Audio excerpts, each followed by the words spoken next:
maybe it was the game last night, the nightcap last night, where Russell Wilson goes off and Cam, he almost had it. He almost got in there. And what a story that would have been if I don't know about that play, man. You marched down there. I don't know about that play. I thought, I mean, I personally, I was watching it too because I was on a Zoom with some buddies, and I'm like, they're going to do it. They're going to. Now, that Pete Carroll's face, is that it, Pete Carroll? Pete Carroll in Seattle. He had a Scrabble face because, like, think about just the percentages. Like, if you want the ball in somebody's hands, a quarterback of Cam Newton's ilk, like he's such a big man, you're like, just give him the ball. He's going to bully his way through. What they were on the one? They were on the one. He had already run for two touchdowns. Yeah. Like, he looks like vintage Cam Newton now. This is MVP Cam Newton.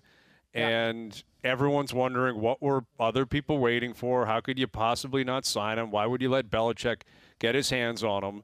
Well, that's what happened. You know, there are a lot of teams in this league that had the opportunity to sign Cam Newton or keep him in Carolina, and it didn't happen. And now look who is basking in the reward of a healthy, motivated, just beast of a quarterback in Cam Newton. Like, trying to tackle him. There are two quarterbacks over the past 20 years who have taken the most licks, but it's got to be really, really difficult to even psych yourself up to go at them, and that's Cam and Roethlisberger. Like, the two of them are back. The two of them look like they're back in form. Pittsburgh with another win yesterday. They're 2-0. But that was a crazy, crazy game and a crazy ending and a finish on the line. And you guys see Belichick post-game where it was like a virtual post-game. It was really fuzzy. He looked like he was in space or something. Yeah. Like, so was Cam Newton. They had like an alien outline or something. It was weird. I swear to God, they do it on purpose. Like, it's only, Andy Reid was a lock to wear that visor, and Belichick with virtual stuff. That he's like, all right, put some form of, like, what's that called? Like a filter. Like, put a Instagram filter on mine. Like, I swear to God, he did that on purpose. That wouldn't surprise me. They're still using like Windows 95. Yeah. And it's some bogus filter where he's like, I don't want really people to know what I'm all about. But he was asked a question where the answer is totally predictable, honest, but also another example of where Belichick just will never be easy to deal with. Like, what the media member was asking.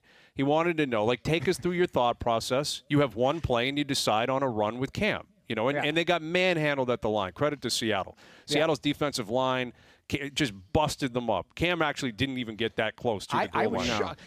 He was ass over tea kettle. I couldn't believe it. They flipped him. Like, that's just pure. That's just a brawl in the trenches, man. That's like old school football. Who's going to win this battle? Who's going to hold on to this line of scrimmage? And Seattle did it last night. But massive play, like probably the play of the weekend, although there were a ton of examples of quote-unquote plays of the weekend. But it's Sunday Night Football. Pat Seattle, great game, final play. Doesn't get much bigger than that. Hey, Bill, you think you can run us through your thought process? Here's what he had to say. About what you would think it would be. We had one play to score, and we tried to go with what we thought was our best play. What else is there to think about? Okay. Thank you, Bill. You see you back at Foxborough. No, it's not wrong. It's not, like, you hand the ball to Cam and have Cam bully his way through. And would you argue that 9 out of 10 times or 8 out of 10 times he gets in? Yeah. Well, when he's done it twice in a game, don't you want to mix it up a little bit? That's what I thought. That was my only thought process watching that play. I'm like, this man's done it twice already in the game. Yeah. Don't you want to? Or maybe there's reverse psychology thinking there's no way in hell he's going to do it again. But I don't know.